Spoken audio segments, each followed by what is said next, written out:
Hi, I'm Quincas and I'm a synth DIY guy. Welcome to your channel for music and sound design with modulars, synth DIY, and new technologies. Feel free to like and subscribe if you like that sort of thing. Today we're building and playing a brand new kit from Thing, the music Thing Modular Control Module. Control is a simple but genius idea. It's basically 4 very high quality potentiometers fitted with large premium knobs to give you precise and ergonomic control over your modular patches without having to dip your hands into the patch spaghetti. Each of the 4 channels has a range switch, so you can select between 10 volts or 5 volts unipolar outputs or plus and minus 5 volt bipolar output. The 4 bicolor LEDs indicate the voltages coming out of the main outputs. There are also 2 additional outputs, change and difference, with bipolar LEDs for those as well. Change is a bipolar CV output which reflects movements of any knob or input, but not the static voltages. And difference outputs voltages that reflect the difference between the top 2 knobs and the difference between the bottom 2 knobs. In practice, it's designed to be an unpredictable but repeatable, randomish voltage based on the positions of all the pots or inputs. So it's not random and it does respond to changes. Just don't expect to be able to predict those changes. With a CV or oscillator, it will do weird things. You can also feed them back to the inputs for some weird oscillations. The top 2 channels have inputs. When a signal is input, the pots become attenuators. Keep the switch in the bipolar mode for normal behavior. Other switch positions add weird offsets that may or may not be useful. The kit is very easy to build since the PCB comes with all of the SMD components pre-soldered at the factory. All you have to do is solder on the power header, the pots, jacks, switches, and LEDs, all of which are included in the kit, as well as the panel, knobs, power cable, and knurlies for mounting. So let's build it. I like to start by organizing all of the components on my work area. Then I soldered on the power connector. Make sure to install it on the correct side. It should stick out of the back of the module. It's a good idea to solder just one pin, then check if the header is straight. If it's not, you can reflow the solder while adjusting it with your fingers. Just don't touch that one hot pin or you burn your finger. Once the header is straight, you can solder all of the other pins. Now you can start plugging in the LEDs without soldering them yet. You will notice these LEDs have 3 legs rather than 2. That's because they're bicolor. I actually soldered them on before I got notes from Tom Whitwell on how they should go, so I ended up making some mistakes I had to fix later. The correct placement is achieved by matching the flat side of the LED with the white line on the PCB. Now plug in the switches, jacks, and pots. Again, don't solder yet. First, remove the positioning tabs from each potentiometer. These chunky high-quality pots go through the square holes on the PCB, while their leads go through their respective pads. In order for these to match the height of the jacks, you need to screw one nut onto each pot shaft. Try to align them to the height of the jacks, keeping just enough shaft above the nuts to be able to slip on the panel and still screw on the nuts that go on the panel side. Once you've slipped on the panel, finger tighten the nuts for the jacks and switches as well, and visually inspect everything to make sure it's as straight and parallel as possible. In order to tighten the nuts without scratching the panel, I took a little bit of heat shrink tubing and made some protectors for my needle nose pliers, so that I could use them without any fear. Now you can solder everything up.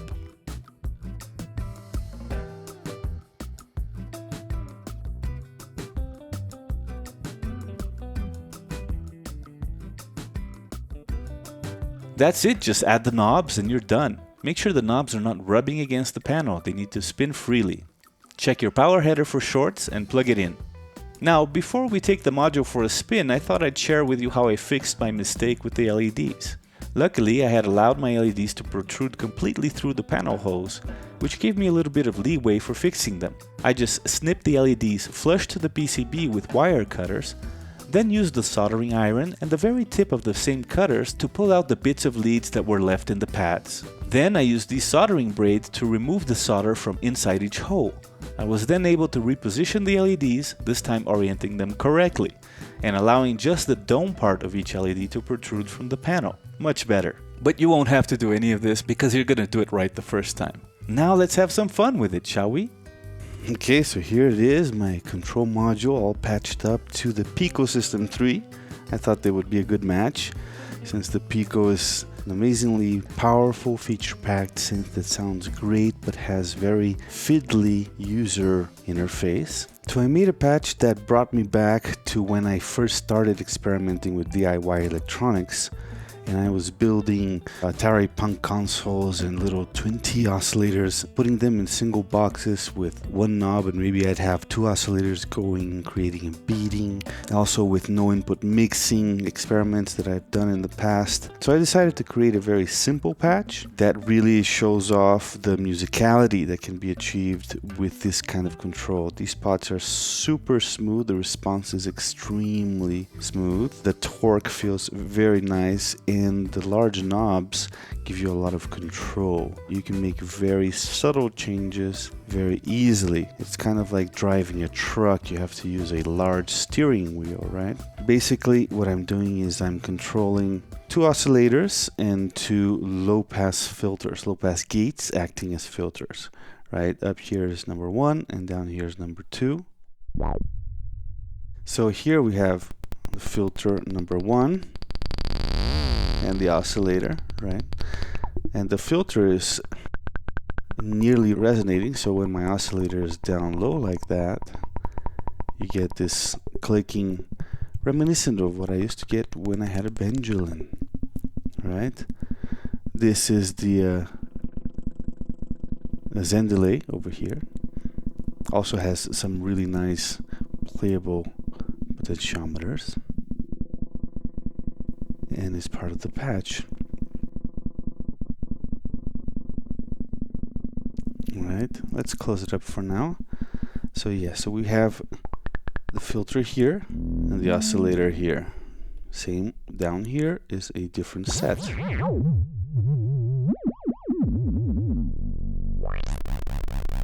Alright, here's the filter and the oscillator. Now you hear that modulation, how it goes from kind of a siren sound and then stabilizes. Well, that's because the change output over here is triggering an envelope generator in the Pico System 3, and this envelope generator is opening up the VCA that lets one oscillator apply linear frequency modulation to the other. So when I'm moving down, you don't see this LED light up, but when you move up, it lights up green, which is positive, right? And that's the case down here too. Right, green is positive and red is negative. And right now the filters are bipolar, so they're responding. So you can see both colors. Red when you're in negative voltages and green when you're in positive voltages, right? But the left pots are set to be unipolar because they're controlling these oscillators. It's amazing the kind of sounds that you can get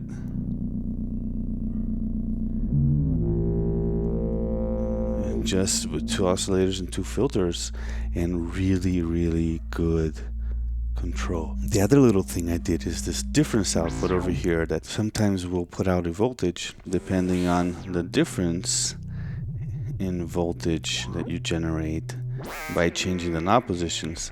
That one's going into the exponential frequency input over here in the VCO control module, which is modulating the frequency of VCO 1. So it's simple, right? And just two oscillators with two filters and a couple little extra things, which is that frequency modulation, right? It gives it sort of a metallic sound that lasts only for the beginning of the note. I can make it shorter if I just make my decay here shorter on the envelope generator. And then there's that little bit of variation when we get the difference output to respond. So let's bring everybody down and let's do a little performance. So as performance elements, I also have the delay over here, right? has its own filter, and it has tube overdrive. So there's a lot I can do with just a few knobs here.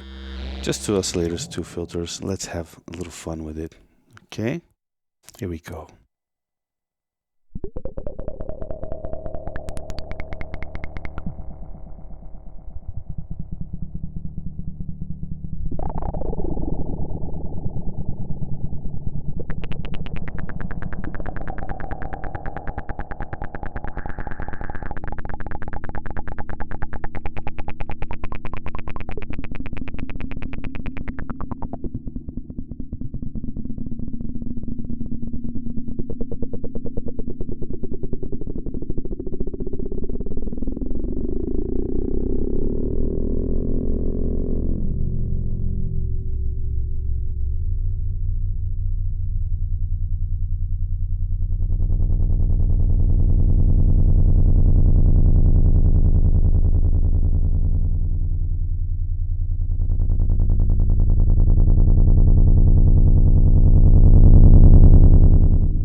That's it for now. Hope you liked the video.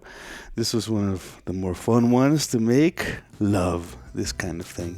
And I'm really happy to have the control in my control skiff. Stay tuned for more videos of kits from Thonk that I got, as well as the Erica Synths Black Joystick 2 also coming up. 3 Toms MS22 filter and the 2 Kra. So stay tuned.